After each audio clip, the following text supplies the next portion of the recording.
I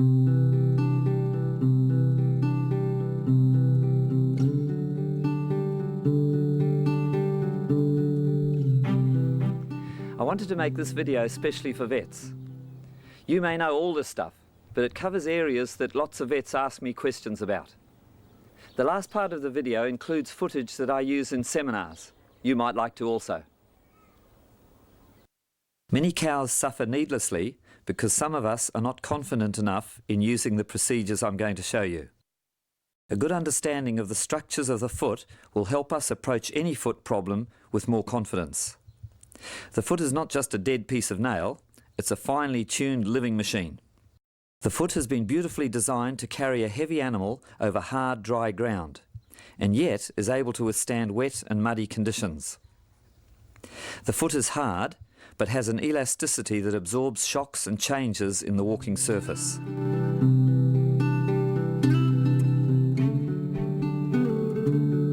Okay, the cow's foot is designed to bear weight on the outside edge, the wall here. Here's a foot that has not been walking on concrete. The sole is concave like that. Ideally, as the cow walks, the weight walks on the wall, is taken by the wall. The wall transmits the weight to the bones inside. The bones fitting inside the claw are not pushing on the sole.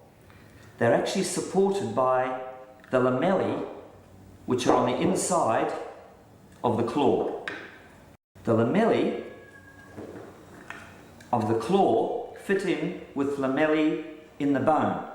Weight is transferred from the wall to the bone and then taking the weight. The trouble with dairy cattle in the conditions we have is that the sole is worn flat, something like this. Instead of being concave, the sole is flat.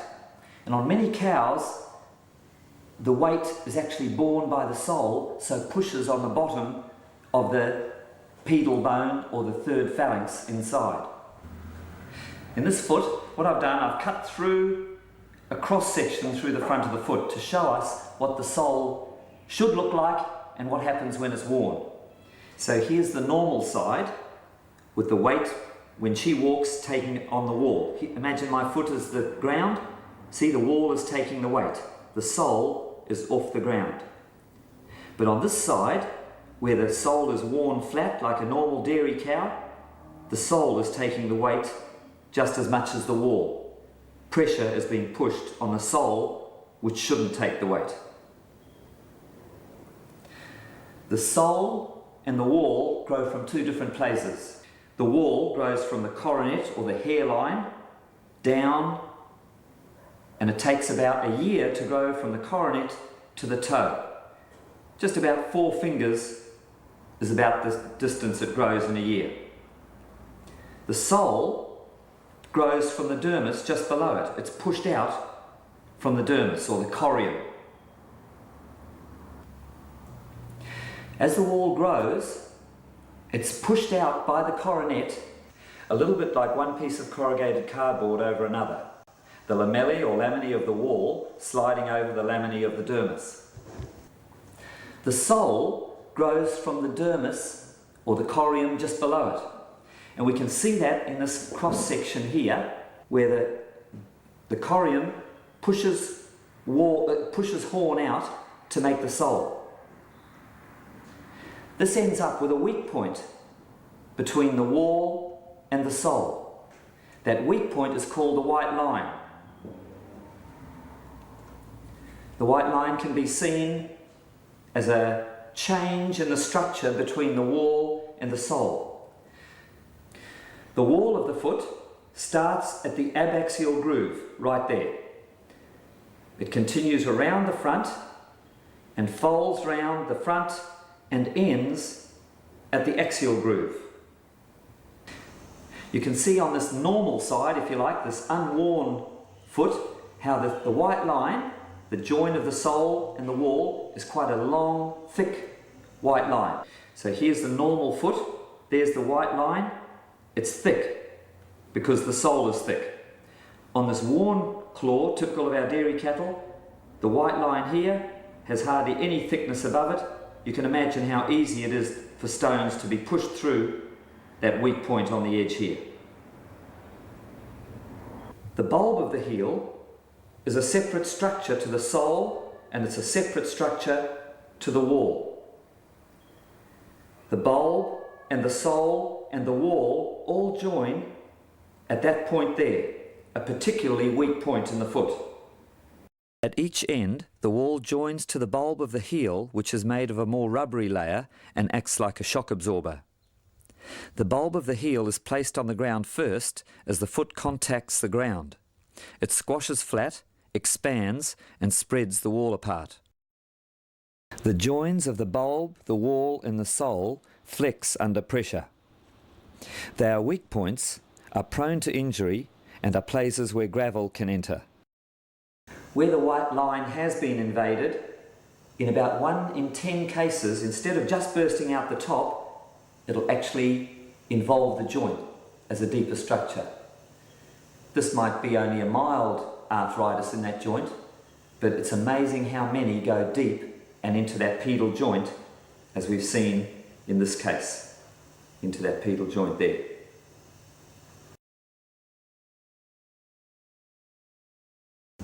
The importance of knowing about the position of these 3 phalanx, 1, 2 and 3, it's useful because when we amputate a claw, I cut between the claws and follow around below the dew claws, across here, with the cut ending up the bottom third of the first phalanx. That keeps the stump that we've cut off well up above the mud and gravel of the track. So in our bones, so I amputate by cutting between, up and through the bottom of the first phalanx, being careful to miss that little nutrient foramen there. Knowing where the veins of the digit are is important because they are needed for intravenous anaesthesia. They are not found so much by anatomical knowledge as by an ability to view them externally. The veins come down the sides of the leg and cross below the dew claws. Now that we have looked at the structure of the foot and how it functions, we'll go on to local anaesthesia and amputation of the claw.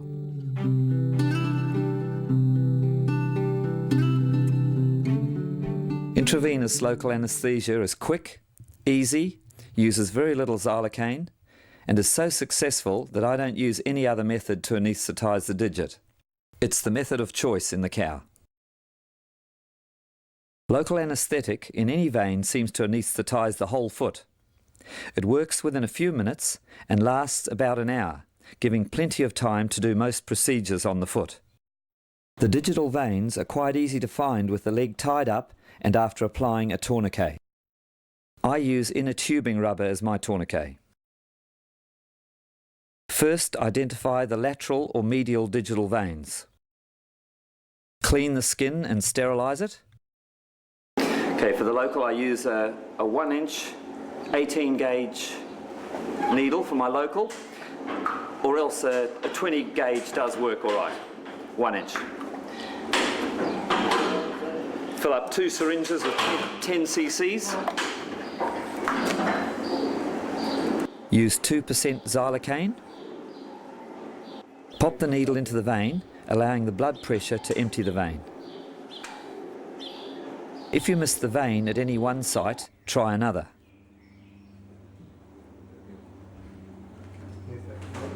Then inject 10 mils at 1 or 2 sites. 10 cc's. I find more and more that I go straight for the interdigital veins, here below the dew claws, as it is easiest to hit. The position I'm going for is where the skin bends just below the dew claws. I bend the claw, that skin that bends, I'm going to go right in the middle of that. There, I'm waiting, yeah, I'm going for the blood. Okay, there's the blood coming now. And starting to come up. So here's the position for that interdigital vein. Centre line in the middle of this bend of skin, and I've prepared this one so I can take that one aside to show how that needle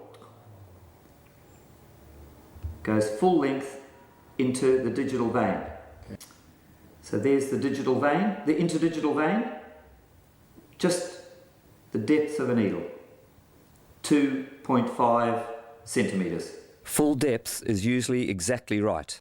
This site below the dew claws is the site of choice for working on interdigital cracks that are so painful. If you miss the vein, you end up with local anaesthetic around the digital nerves, and the effect is similar, but takes longer to take effect.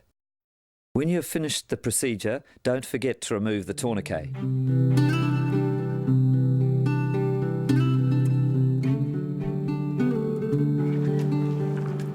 Septic pedal arthritis is one of the most painful conditions of the foot. Left untreated, the animal suffers, lies down most of the day, and the toe turns up, and the cow will walk on the affected heel and will always be tender-footed. Amputation of the claw is the treatment of choice early in the season because pain is relieved rapidly and the cow will continue to milk and be more likely to return to estrus. If amputation is not indicated, there are some alternatives. Sometimes it just needs to have the sinus opened up to let the pressure out.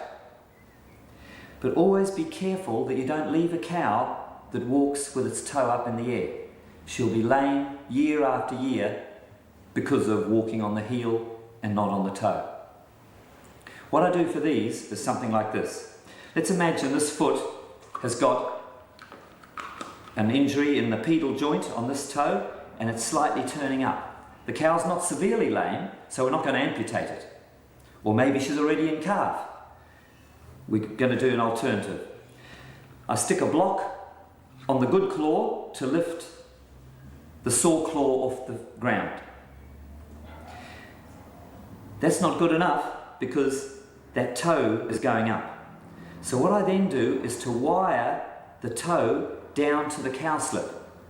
What this does, it means that the ankylosis that happens in the pedal joint will happen, but with the toe in a down position, a comfortable position for the following years. When a white line injury works its way under the wall, following the line of the lamellae towards the coronet, it passes over the pedal joint. Paring the side of the wall off to reveal the underrunning reveals a sinus into the joint. In about 1 in 10 cases of white line injury that breaks out at the coronet, deeper structures are also affected. Antibiotics are not successful because a lot of the damage is due to necrosis from the pressure of the ascending inflammation and abscess. If the abscess and necrosis goes deep into the joint, it destroys the joint and sometimes the attachment of the flexor tendon to the first phalanx, P3. When the pedal joint is involved, there is a severe swelling of the affected claw around the coronet. If the flexor tendon is affected, the toe starts to turn up. Amputation should be considered if the following signs are present: severe pain, swelling right around the coronet, a sinus into the pedal joint, the toe turned up. Amputation of the digit need not be a complicated operation. It is simple to work with a cow in a standing position. I give about 0.7 of a ml of 2% xylazine intravenous as a tranquilizer. Clean up the foot, apply a tourniquet, and inject local anaesthetic. At least 10 ml of 2% xylocaine at 2 sites, into the digital vein anywhere, and below the dew claw.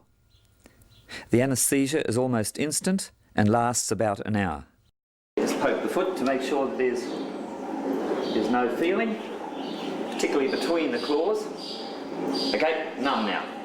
Okay, so the next step, the foot's numb now. I'm going to cut through the skin between the claws and then follow around where I'm aiming. I'm going to aim my cut just below the dew claws, across here, and then I'll join up in the middle again. So cutting between the skin, around the outside edge, where the claw's going to come off. Now this initial cut will just be through the skin. I'll cut through the bone with some wire, special wire.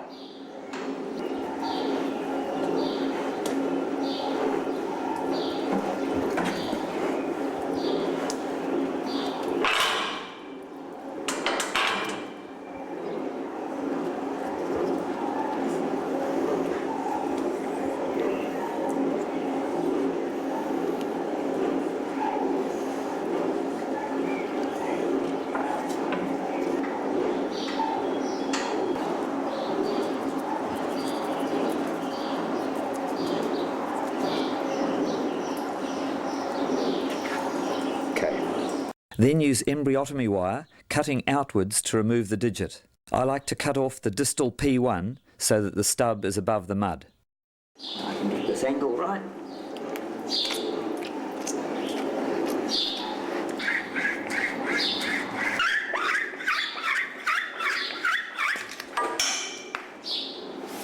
Check that no pus is coming down from the fetlock through the flexor tendon sheath. Scrape off any joint surface if you cut the joint P1, P2. Apply an antibiotic powder. Put on a pressure bandage.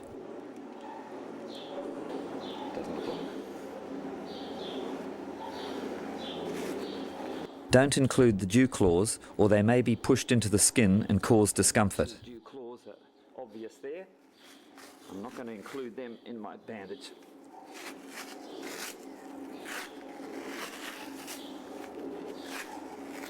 Okay. Give antibiotics for 3 days. Possibly a broad spectrum antibiotic is best. In most cows, they return to walking and start eating almost straight away. In some cows there is pain for longer than expected. This is usually where amputation has been delayed too long and extra muscle wastage has occurred. Be patient. Most improve as the muscle builds up. Change the bandage after about a week if necessary. Often, if the original looks comfortable, I leave it on. The wound should be covered for about 3 weeks. Using this technique under New Zealand conditions results in an average survival rate in the herd of 31 months after the operation, and only 1 in 10 of the cows being culled for a recurrent lameness in the same foot. Don't put off amputation when you know it's necessary. It might take a little while for her to walk properly again, but it's so satisfying to see the pain gone and the cow recovering quickly.